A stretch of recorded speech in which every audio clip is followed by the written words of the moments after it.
May 12th, 2000. The South Pole, Antarctica. While working at the Amundsen-Scott South Pole Station, 32-year-old Australian astrophysicist Rodney Marks becomes seriously ill before he dies. Rodney's death is initially assumed to be natural causes, but when his body is transported to New Zealand months later, an autopsy reveals that he died from acute methanol poisoning. The New Zealand police attempt to launch an investigation, but run into jurisdictional issues, and Rodney's American-based employers prove to be uncooperative. A coroner's inquest fails to turn up any conclusive evidence to support Rodney's death being a homicide, suicide, or accidental, so there's still no answers about how he was poisoned.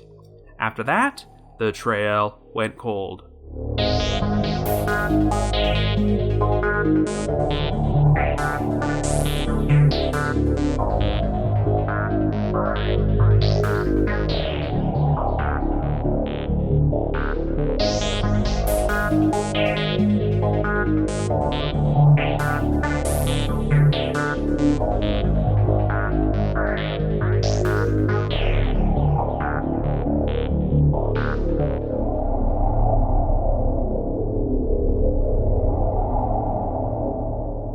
Hello everyone, and welcome to our latest episode of The Trail Went Cold.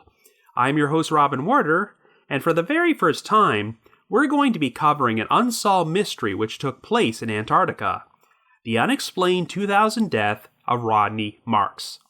This case was originally suggested to me about 2 years ago by a listener named Penrod, and I've been meaning to tackle it for a while, as the unusual setting alone really makes this story stand out. Rodney Marks was an astrophysicist from Australia who was assigned to a year-long stint working at a scientific research station in the South Pole, but after falling ill one day, Rodney's condition gradually worsened until he died around 24 hours later. The freezing weather conditions made it impossible to fly Rodney's body back to the mainland for nearly 6 months, and it was only then that an autopsy revealed that his cause of death was methanol poisoning. But by this point, the 49 other people who worked at the research station alongside Rodney had all returned home and gone their separate ways. Since the New Zealand police had handled the autopsy, they wanted to conduct a full-scale investigation into Rodney's death, but we're talking about an Australian citizen who died in Antarctica at a station controlled by an independent agency of the United States government. Since this sort of situation was pretty much unprecedented, you can only imagine the massive red tape and jurisdictional issues. The media would refer to this story as the first South Pole murder, but without a thorough investigation, it was impossible to determine if Rodney's death was actually a murder, or if it could have been a suicide, or a tragic accident, or a prank gone horribly wrong.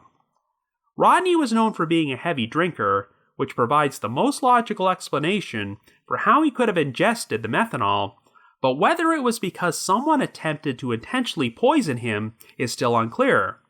It's a pretty baffling mystery which has a number of potential theories that we're going to explore, and despite the Antarctica setting, I solemnly swear that I will not fall into the trap of making a bunch of bad Trail Went Cold puns. Anyway, before we get started, just a quick reminder that The Trail Went Cold is a weekly podcast, which is currently available for download on several platforms, including Apple Podcasts, Stitcher, Google Podcasts, and Spotify. So if you like this podcast, be sure to subscribe to it, and please leave us a rating or review on any of those sites to help spread the word and garner us more exposure. The Trail Went Cold is on Patreon, so if you would like to learn how to support the show, please visit our page at patreon.com/thetrailwentcold. For as little as $1 a month, you can garner access to exclusive rewards, which may include stickers and thank you cards, early access to episodes, and bonus content. So with all that out of the way, let us now delve into the unexplained death of Rodney Marks.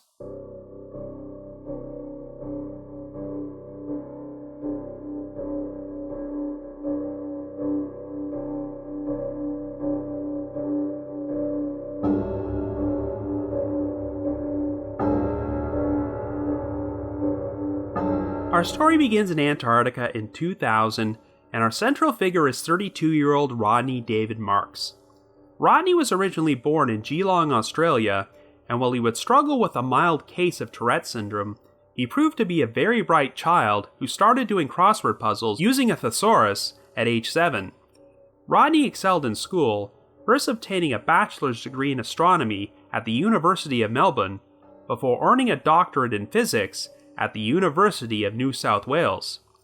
He sought a career in astrophysics and was particularly fascinated by the South Pole, which he wrote his thesis on. Rodney considered it to be a great location for astrophysical observation, so he traveled there on a 2-week radio astronomy research stint in 1994. 3 years later, Rodney decided to return to the South Pole for what would be a full 1-year-long research stint, as he was assigned by the University of Chicago's Center for Astrophysical Research in Antarctica, aka CARA, to work on their South Pole Infrared Explorer project. The project took place at the Amundsen-Scott South Pole Station, a scientific research center located at the southernmost point of the world and named after Roald Amundsen and Robert F. Scott, the first 2 explorers to ever reach the South Pole. The station is run by the National Science Foundation, aka the NSF, an independent agency funded by the United States government. The NSF are responsible for all American scientific activity in Antarctica, and back then, they often subcontracted a lot of this work to the Polar Services Division of the Raytheon Technologies Corporation. Rodney was stationed there from November of 1997 until November of 1998, and enjoyed the experience so much that he decided to sign up for another year-long stint on CARA's Antarctic Submillimeter Telescope and Research Observatory project. It would last from November of 1999 until November of 2000, and consist of such tasks as measuring ozone in the atmosphere and capturing subatomic particles and neutrinos from space. Rodney would work as the project's winter over-scientist, and one of his main responsibilities was coordinating experiments and collecting data by operating the submillimeter telescope to observe radiation from gas clouds around star-forming regions in space. The Amundsen-Scott Station was situated at a location which had 6 consecutive summer months of non-stop daylight, followed by 6 consecutive winter months of non-stop darkness. A crew of 250 people would work at the station during the summer season before returning home, while a crew of 50 scientists, technicians, construction crew, and other personnel remained there during the winter season. Rodney was one of the 50 who volunteered to stay all year round, and shortly after he arrived, he became involved with a 33-year-old maintenance specialist named Sonia Walter. The couple almost immediately hit it off, and even put together a heavy metal band there called Fanny Pack and the Big Nancy Boys. While Sonia was only supposed to work at the station during the summer months, she volunteered to extend her stay there so she could remain with Rodney during his entire year-long stint. They also decided to get engaged and planned to marry each other once they returned to the mainland. Anyway, a lot of Rodney's work took place inside the station's remote observatory, which required him to make a daily 1-kilometer commute between the observatory and the main base in freezing temperatures. On May the 11th, while walking towards the base, Rodney started feeling ill, and over the next 24 hours, his condition would keep worsening. While eating dinner in the galley with Sonia that night, Rodney told her that he wasn't feeling well and was having trouble seeing clearly, so he went to bed early. At 5:30 a.m. on the morning of May 12th, Rodney woke up with a burning sensation in the pit of his stomach and started vomiting blood. Over the course of the day, he would make 3 visits to the base's medical facility and was checked out by the physician, Dr. Robert Thompson. Rodney had a reputation around the base for being a bit of a binge drinker and would sometimes drink to mask the symptoms of his Tourette syndrome, so Dr. Thompson initially wondered if Rodney was suffering from the effects of alcohol withdrawal or perhaps even an anxiety attack. Prior to his deployment to the South Pole, Rodney had been required to complete a number of rigorous medical and psychological exams, and he easily passed without any noticeable issues. By the time Rodney made his second visit to Dr. Thompson, he said he had trouble moving due to the pains in his joints and muscles, and he had to wear sunglasses to protect his eyes, so he was injected with a sedative. Since Thompson could not figure out what was wrong with Rodney, he hoped to seek outside medical advice by using a satellite phone, but it was standard practice to be without a signal for a large portion of the day. The sedative only calmed down Rodney for a short time, and it wasn't long before he started hyperventilating and returned to the medical facility with Sonia at his side. This time, Dr. Thompson injected Rodney with a powerful antipsychotic called Haldol, but Rodney soon started losing consciousness and going into cardiac arrest before his heart stopped. The trauma team was summoned to assist him, but when all attempts to resuscitate Rodney failed, he was officially pronounced dead at 6:45 p.m. Rodney's death took everyone at the base by complete shock, and it soon became apparent that it would be impossible to transport his body back to the mainland for months. During the South Pole's winter season, the bad weather is incredibly severe, and temperatures can dip below minus 80 degrees Celsius. While it was possible for planes to fly over the area and airdrop supplies if necessary, landing was out of the question, since the temperatures could cause a plane's hydraulic fluids to freeze within minutes of touching down. So Rodney's co-workers decided to build a wooden casket and buried him in a temporary grave outside the base, as the cold would help preserve his body until it could be picked up. In the meantime, Dr. Thompson told the other personnel at the base that Rodney's death was the result of unknown but natural causes, possibly due to a heart attack or aneurysm, and the National Science Foundation would issue a formal statement which pretty much stated the exact same thing. The official report read, quote, "There is no evidence to point to homicide, accidental poisoning, environmental toxicity, or infection," end quote. Well, by the end of October, the summer season was finally beginning, so it was now safe enough for a plane to land at the station and pick up Rodney's body. It would be flown to Christchurch, New Zealand, the official base for American activities in Antarctica, and both the United States and Australia would consent to a coroner's inquest being held there. However, shortly after an autopsy was performed, a shocking announcement was made. Rodney's exact cause of death was acute methanol poisoning. Only a small amount of methanol can prove fatal, and around 150 milliliters was found in Rodney's bloodstream, and it seemed likely that he had somehow consumed or ingested it. The base had a large supply of methanol, and Rodney used it to clean the telescopes, but as far as anyone knew, he had not done so since January, and all the bottles of methanol were clearly marked and kept inside a locked cabinet. Curiously, a pair of needle marks were found on Rodney's right arm, even though he was right-handed. While trace amounts of alcohol were found in Rodney's system, there was no sign of illegal drugs. In his official report, Dr. Thompson would claim that while he was treating Rodney, he drew blood from his right arm and noticed that these needle marks were already there. Rodney apparently told him that he had made previous attempts at intravenous drug use, including at a party he attended in Christchurch shortly before arriving at the South Pole, but he maintained that most of these incidents occurred in the quote-unquote distant past. Thompson also said that when he asked Rodney about the last time he drank alcohol, Rodney said he hadn't done so in nearly 2 days. Anyway, following the autopsy, Rodney's body was returned to Australia so his family could finally give him a proper burial, but they began to suspect that Rodney might have been the victim of foul play. The investigation would be handled by the New Zealand police and assigned to Detective Senior Sergeant Grant Wormald. However, the problem was that this was an unprecedented situation, and there was a lot of confusion about who had official jurisdiction. In 1961, the Antarctic Treaty System was entered into force after it was signed and ratified by 53 countries who all had an interest in setting up scientific research stations on the continent. Each of these countries could make territorial claims if they desired, and the Amundsen-Scott South Pole Station happened to be located within the Ross Dependency region, which was officially claimed by New Zealand when the treaty was signed.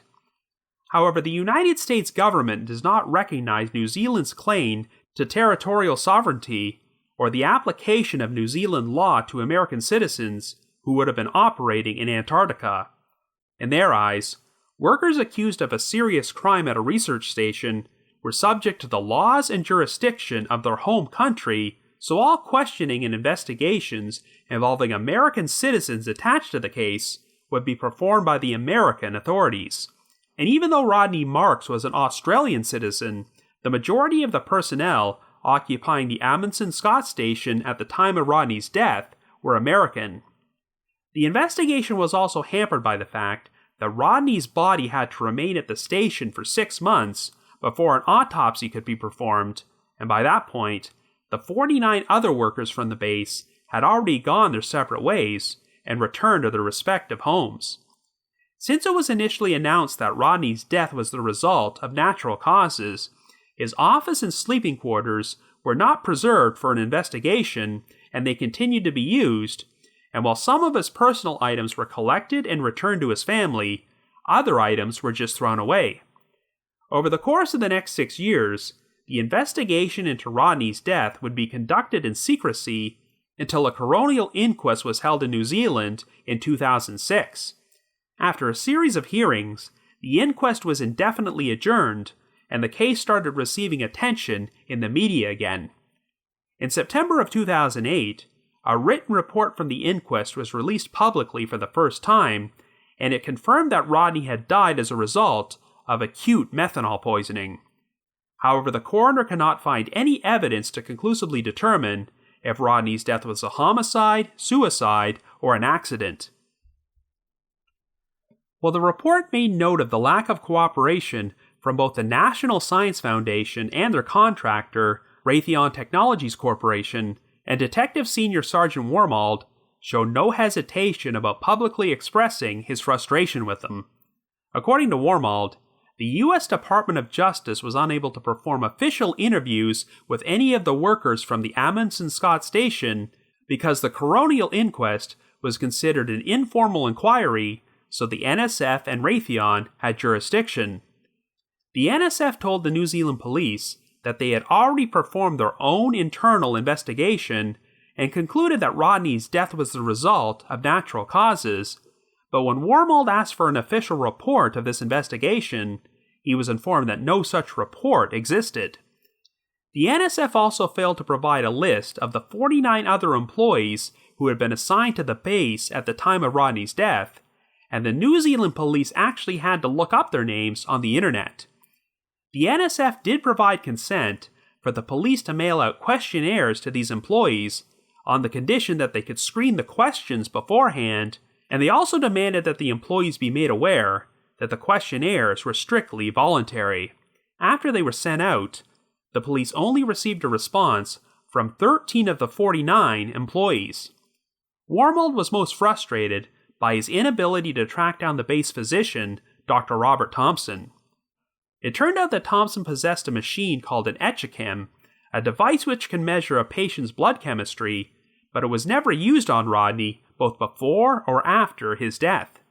Thompson's story was that the etchichem's lithium battery had died, which meant that the machine had to be recalibrated every time it was turned on, a process which took between 8 to 10 hours. Thompson had never made any attempt to fix it, but if the etchichem had been functional and used on Rodney when he first became ill, it might have detected the methanol poisoning and potentially saved his life. Unfortunately, since Dr. Thompson could not be found, he was never formally questioned by the New Zealand police or provided any testimony at the inquest. It was also reported that Wormald's numerous inquiries created quote-unquote diplomatic heat between the United States and New Zealand. At one point, the U.S. State Department reportedly contacted New Zealand's Ministry of Foreign Affairs to question why Wormald had so much perseverance on this case. When asked for an opinion about Rodney's death, Wormald stated, quote, "In my view, it is most likely Marks ingested the methanol unknowingly," end quote. The investigation did not turn up any evidence that Rodney was suicidal, as he enjoyed his work, had no financial problems, and of course, he had recently fallen in love and gotten engaged to Sonia Walter. Furthermore, the fact that Rodney kept visiting the base's medical facility when he became ill seemed to dismiss the possibility that he had any intention of taking his own life. But on the other hand, since Rodney was a very well-liked person at the base, the investigation also failed to turn up any potential suspects who might have had a motive to intentionally poison him by slipping methanol into one of his drinks. However, given Rodney's reputation as a binge drinker, the possibility was also explored that he could have drank some methanol for recreational use, or even accidentally mixed it up with an alcoholic beverage, as methanol has a similar taste to vodka. Rodney was known for having a messy workspace, as nearly 20 empty bottles of both alcohol and lab agents were found on top of his desk after his death. Another interesting theory was provided by Harry Mahar, who worked as the health and safety officer for the Polar Services and was one of the few NSF employees willing to testify at the inquest. According to Mahar, Rodney had purchased what he described as a quote-unquote unusual-shaped bottle of liquor from New Zealand, which had a picture of a shrimp on the label, as well as writing which may have been Portuguese. Some of the employees who answered the New Zealand police's questionnaires confirmed seeing this bottle of liquor, and it was apparently among the empty bottles found on Rodney's desk following his death. When Men's Journal published an extensive article about this case in 2009, an anonymous coworker from the base sent them an email proposing a potential theory that Rodney had unknowingly purchased some tainted liquor which caused his death. However, since the bottle was likely thrown out before it could be tested, the theory was nothing more than speculation. Even though the New Zealand police were unable to uncover any conclusive answers about Rodney's death, the Marks family still publicly thanked them for their efforts. They did not believe the police were at fault, and were disappointed that neither the NSF or Raytheon made any attempt to contact them. The family suspected that Rodney's case was just not a top priority for the American authorities since he was an Australian citizen. Rodney's father, Paul Marks, has expressed his skepticism about receiving any closure, stating, quote, "After so long, it's probably impossible to ever know what happened, or if he died by sinister means or accident. That's something we have to live with." End quote. The Amundsen-Scott South Pole Station erected a memorial plaque for Rodney, and an 8,500-foot mountain in Antarctica's Worcester Range would be named Mount Marks in his honor. But after 20 years, the actual circumstances of how Rodney Marks died are still unknown. So I guess you could say, the trail went cold.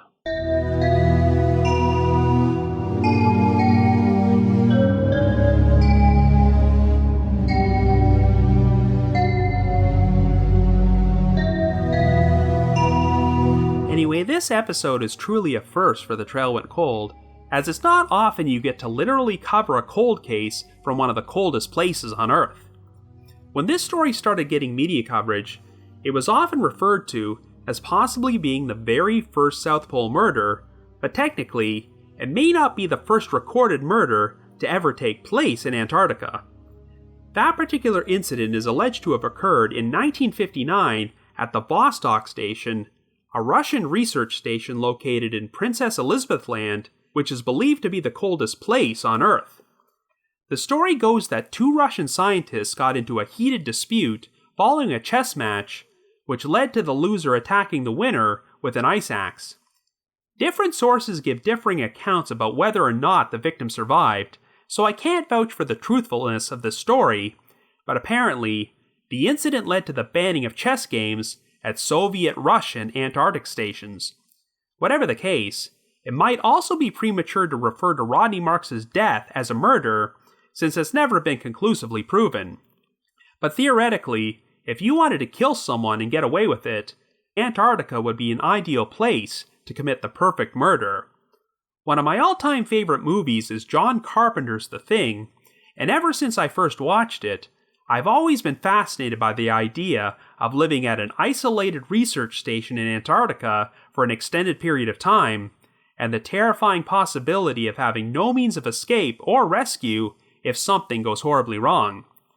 In fact, it's actually become an annual tradition at the Amundsen-Scott South Pole Station that right after the last flight home leaves for the winter season, the crew who have stayed behind will have a marathon screening of the original 1951 version of The Thing, the John Carpenter remake, and the 2011 prequel, because technically, they are now in the same position as the characters in those films, as they will have no way in or out for the next 6 months. I mentioned earlier that during the winter months, the weather is so cold that it is nearly impossible for a plane to land there. Another crazy story actually took place at the Amundsen-Scott Station 1 year before Rodney Marks' death. A woman named Dr. Jerry Nielsen was assigned to serve as the base's physician, but during the winter season, she discovered a lump in her breast.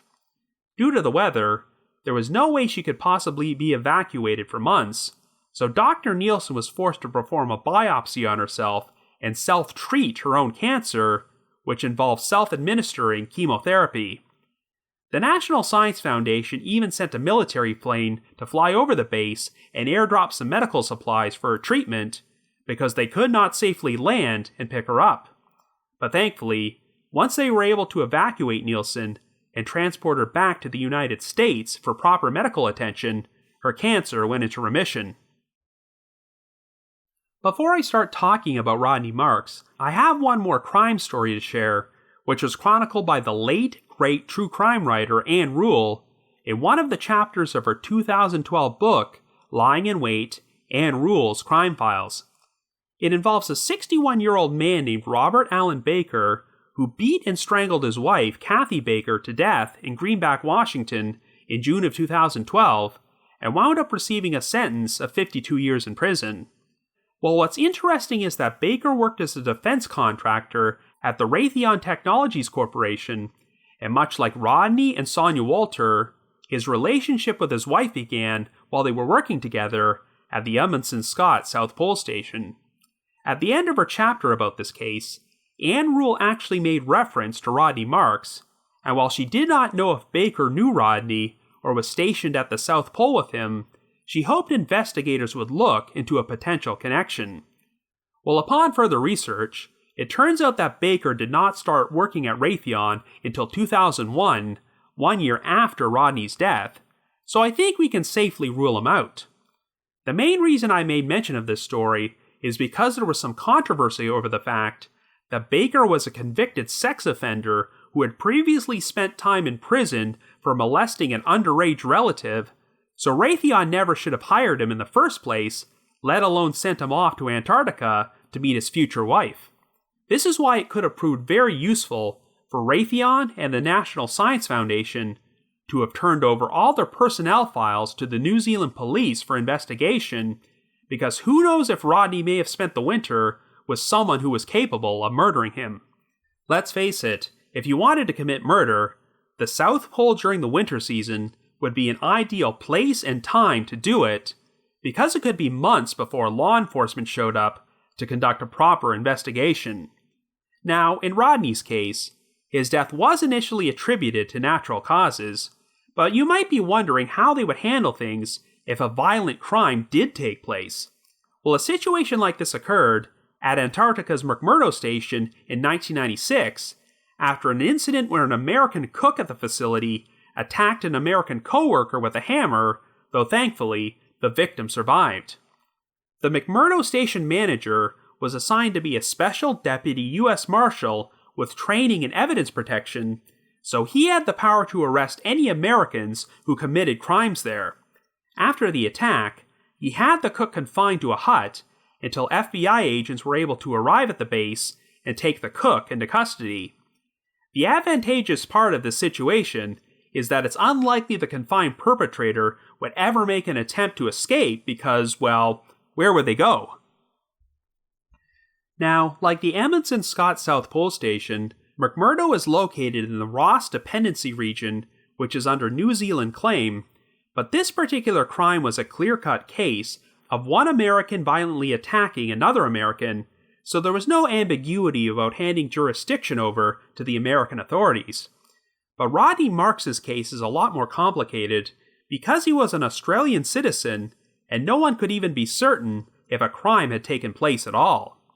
While it doesn't sound like there were any potential suspects, I'm sure there would be a ton of legal complications if it turned out an American was responsible for his death. There are a number of interesting parallels between this case and the 2005 death of Geeta Ungara, which I covered on the podcast last month. As you might recall, Geeta Angara was killed in the middle of her shift at a secure water treatment plant, and since there were 49 other people working there at that time, at least one of them had to be responsible. Well, coincidentally enough, there were also 49 other people working at the Amundsen-Scott Station at the time Rodney died, so if it was foul play, there's your entire pool of potential suspects. They never did find out who was responsible for the death of Geeta Angara, so the employees at the plant found it very unsettling that someone they showed up to work with every day had to be the murderer. Well, that type of situation would be even more unsettling at an isolated Antarctic research station when you know there's no means of escape.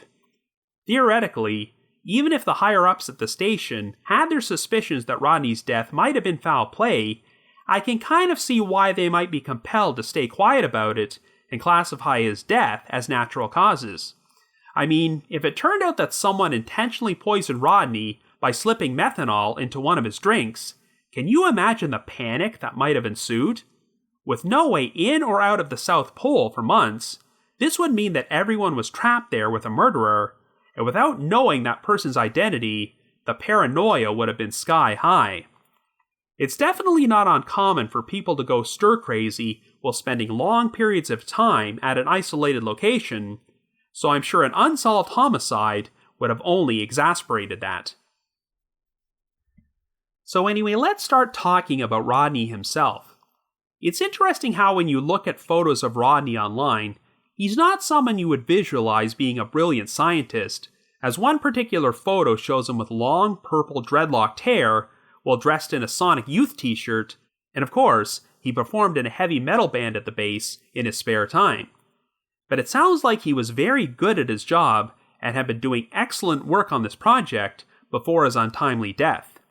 By all accounts, Rodney was a very social, likable guy, and even though one of his colleagues described him as having a dry sense of humor, which could sometimes rub people the wrong way, he had such an affable personality that it was impossible for anyone to ever stay mad at him. In other words, it doesn't sound like he made any enemies who stood out as having a motive to murder him. The one theory which has pretty much been completely discounted is Rodney's death being a suicide, as he showed no signs of depression, really seemed to be enjoying his work, and had just fallen in love with one of the women he was stationed with, Sonia Walter, so much so that they were actually planning to get married once they returned to the mainland. While the isolation of spending 1 year at a remote Antarctic location can definitely lead to depression and mental health issues for some people, Rodney had already gone through this experience once before and seemed to enjoy it so much that he signed up to do it again. Of course, as I've reiterated on this podcast many times before, just because a person does not show any outward signs of being depressed or unhappy does not necessarily mean they're not feeling suicidal on the inside, but I think that Rodney's actions prior to his death would rule out that possibility. I mean, for starters, drinking methanol is an unnecessarily protracted way to kill yourself, as it sounds like Rodney went through a lot of agony during the final 24 hours of his life. And not to sound flippant, but if someone stationed at the South Pole really felt an urge to end their life, all they'd have to do is step outside without the proper protective gear on, and everything would be over pretty quickly. I think the fact that Rodney kept visiting the base's medical facility for treatment shows that he had no intention of suicide. Even if he had decided to kill himself, but then changed his mind, I'm sure Rodney would have told the doctor he ingested methanol to increase the chances of saving his life. One alternate theory which was proposed is that Rodney could have drank some methanol in order to get a major buzz or something, but once again, I'm sure he would have said something once his illness got really bad. So I have to agree with the New Zealand police's assessment that no matter what happened, it seems very likely that Rodney ingested the methanol unknowingly. Now, it's certainly possible there was no foul play here, and that Rodney did consume some methanol accidentally. Rodney was described as loving his alcohol, but you could probably say that about most of the personnel at the station, since it sounds like drinking was an essential aspect of getting through those long South Pole winters. In fact, while writing about her experience there on a blog, Sonia Walter once said, quote, "I'm not aware of any AA meetings taking place, although it wouldn't be a bad idea for quite a few people here," end quote. Rodney was also described as being a binge drinker at times, though most people would have stopped short of calling him an alcoholic. He had no less than 18 bottles of liquor inside his room at the time of his death, and there were also around 20 empty bottles for both alcohol and lab agents found on his desk. So could it be possible that Rodney mistook a bottle of methanol for liquor and drank it? I mean, Rodney was described as a very cautious person who wouldn't have made a mistake like that, but, well, when you're drunk, your personal judgment can be heavily affected. However, since it was months before anyone could arrive at the station to pick up Rodney's body, all of those bottles, as well as a number of other pieces of potential evidence, were tossed out before anyone even considered the possibility of a homicide investigation. And of course, due to jurisdictional issues, the New Zealand police only got to question a handful of people who were stationed at the base, and most of these interactions were done via questionnaires, which were pre-screened by the National Science Foundation. Even if Rodney was not the victim of an intentional homicide, it's possible his death was the result of negligence on someone's part, which is why the NSF and their employees have been very uncooperative about the whole thing. I mean, the agency claimed they conducted their own internal investigation, but they've never turned their findings over to the New Zealand police, or even provided any evidence to prove this investigation actually took place. And since the New Zealand police's coronial inquest was described as, quote-unquote, informal, the US Department of Justice flat out told them they had no authority to force the NSF to do anything. This sounds like a major catch-22, because in order for this to happen, the New Zealand police would have had to uncover conclusive evidence that the NSF or Raytheon were complicit in a crime, but there's very little chance of obtaining this evidence without their cooperation. One of the most controversial figures in this whole ordeal is the base physician, Dr. Robert Thompson, who has been the subject of heavy criticism for how he handled the situation once Rodney became seriously ill. In particular, he has been criticized for his failure to maintain and use the base's ectochem machine, which could have potentially detected the methanol in Rodney's bloodstream before it was too late. It sounds like the fate of Dr. Thompson has sort of become a mystery within a mystery, because after numerous failed attempts by the New Zealand police to track him down and get him to testify at the inquest, his current whereabouts were described as unknown. Of course, I would be interested to know if Thompson genuinely believed that Rodney's death was natural causes, or if he decided to keep any personal suspicions to himself in order to avoid a potential panic at the base.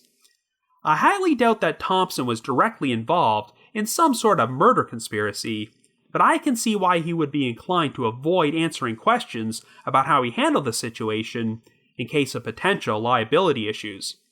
Thompson did originally provide a report about how the situation with Rodney played out, but it would have been very useful to get his clarification on certain things. One particular oddity which has stood out in this case are the 2 needle marks found on Rodney's right arm.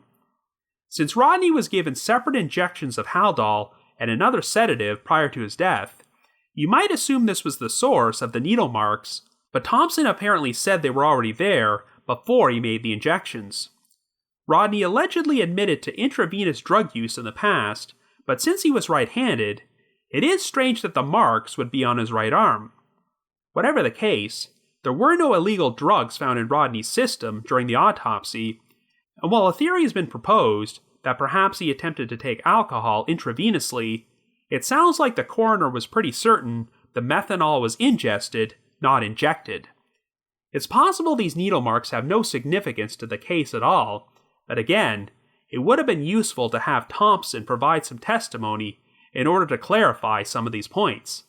While NSF has said they had a zero-tolerance policy for drug use, there have been multiple reports of marijuana being used and grown at the station, which shouldn't be too surprising, but as far as I know, there have never been any confirmed reports about the usage of heroin or any harder drugs which would have required a needle.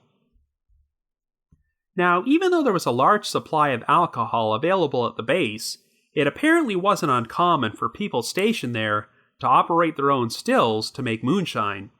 After all, if you're living in complete isolation in the middle of nowhere for an entire year, even drinking traditional alcohol can become monotonous.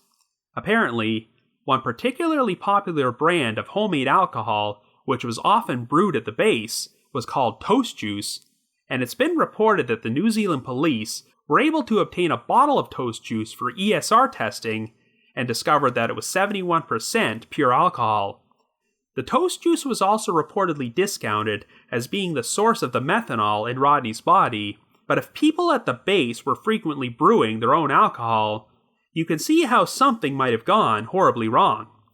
Even if the toast juice did not contain methanol, Rodney still could have consumed some homemade moonshine containing methanol without even realizing it.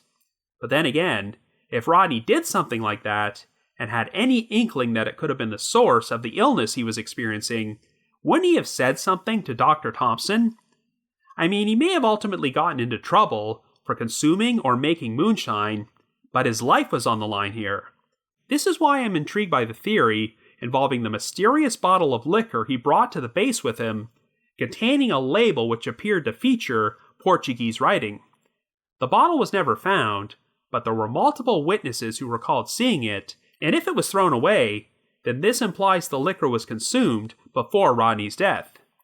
If it happened to be tainted liquor containing methanol, then Rodney may have not had any inkling it was causing his illness, since he obtained it before he even arrived at the South Pole. According to the World Health Organization, tainted alcohol can lead to as many as 300 deaths per year from acute methanol poisoning. In fact, the Men's Journal article about the case I previously mentioned made reference to an incident where a Sherpa wound up dying at a base camp at Mount Everest after drinking methanol-tainted whiskey. If that's what happened, then technically no one from the base had any complicity in Rodney's death, but without having the bottle to test as evidence, it would be impossible to know for sure. But of course, that theory is pure speculation, and I cannot rule out the possibility that something else led to Rodney's poisoning, and that at the very least, someone from that base knows the truth and has never talked. One theory which has been pushed forward is that Rodney's death was the result of a prank gone horribly wrong. I mean, lacing someone's drink with methanol seems like a pretty stupid idea for a practical joke, but people don't always make the best decisions when they're drunk and have been living in isolation for months. That's why it's such a shame that Rodney did not receive a proper autopsy to find the methanol in his system until over 6 months after his death, because by that point, the 49 other people who had been stationed at the base had all gone their separate ways and were scattered all over the world. The key to figuring out what happened to Rodney would be to pinpoint the last time he took a drink.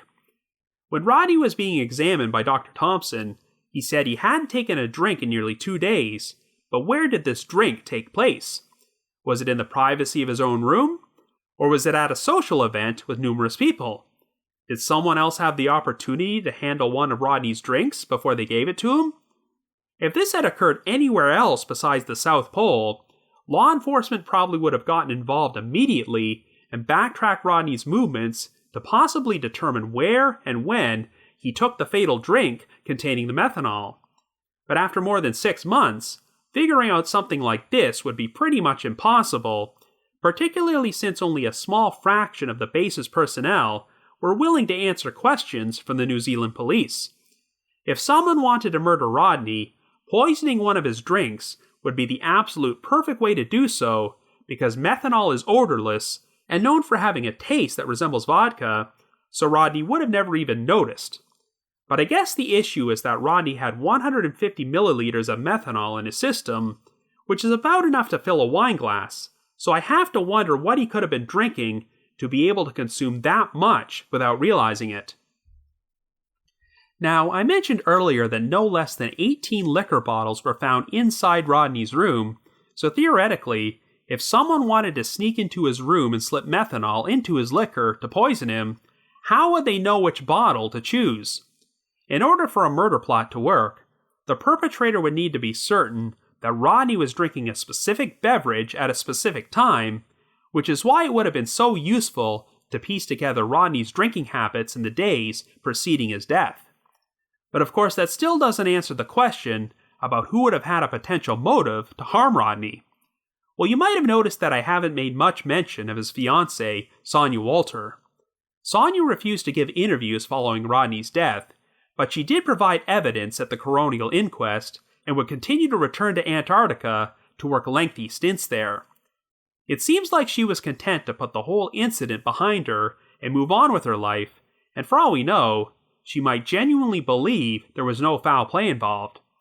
I certainly don't have any reason to suspect Sonia of anything, but I can't help but wonder if the relationship might have set someone else off. Even though an isolated research station in the South Pole sounds like an unusual place to find your soulmate, by all accounts, Rodney and Sonia fell head over heels in love with each other and seemed to be the perfect match. I mean, the couple had literally not spent any time together in normal civilization before they decided they wanted to get married.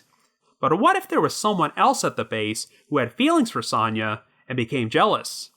I mean, this is not an environment where you can just move on if you see someone you like with another person.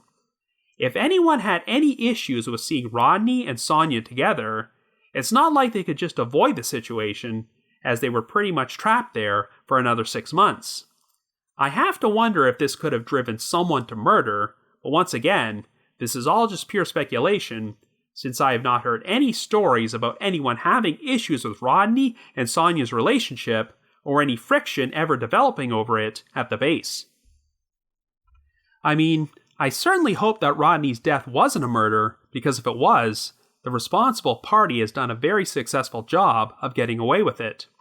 If the New Zealand police somehow uncovered evidence which pointed to a specific suspect, I can only imagine the red tape which might be involved in order to make an arrest and bring them to trial. While I discount the suicide theory, and am pretty certain that Rodney was completely unaware that he consumed methanol, I really don't think there's enough conclusive evidence to point towards his death being a homicide or some sort of freak accident, such as drinking tainted moonshine. But if it's the latter, then I do have to wonder if there are some people from the base who have always known more than they let on. I know that Detective Senior Sergeant Wormald speculated that there might have been some employees from the NSF and Raytheon who did not want to cooperate because they feared it might affect their employment prospects.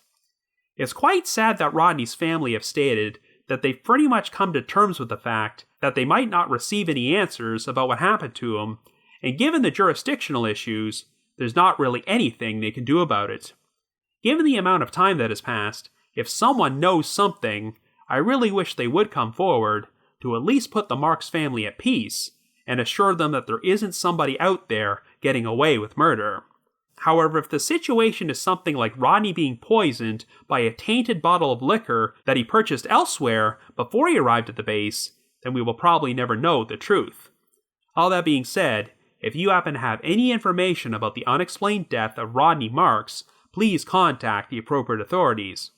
But if you just have your own thoughts about what happened, feel free to leave me a comment or send me an email to robin.warder@icloud.com. That's robin.warder@icloud.com. Now, the reminder that The Trail Went Cold is on Patreon, so please visit patreon.com/thetrailwentcold to learn how you can support our podcast and become eligible for some pretty neat rewards. We produced a bunch of exclusive bonus episodes for our patrons in tiers 2 and 3, and this past month, I released an episode about an unsolved mystery from the life of the most famous mystery writer of all time, Agatha Christie, who went missing in 1926 before she resurfaced 11 days later, and there are still a lot of unanswered questions about the circumstances of how and why she disappeared.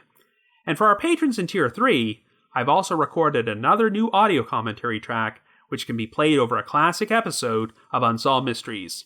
So to learn more information, feel free to visit our Patreon page. I'd also like to give a shout out to our most recent listeners who have signed up with us on Patreon this week, and they are Gentry, Matt K, and Jennifer Q. Thank you all so much for your support. I also just wanted to give another shout out to my supporters at the Unsolved Mysteries message board at the Sitcoms Online forum and the Unresolved Mysteries subreddit. I need to provide a big thanks to Miguel Foote, who edits and assembles this podcast together for me, and Vince Nitro, who composes the eerie music you hear on every episode.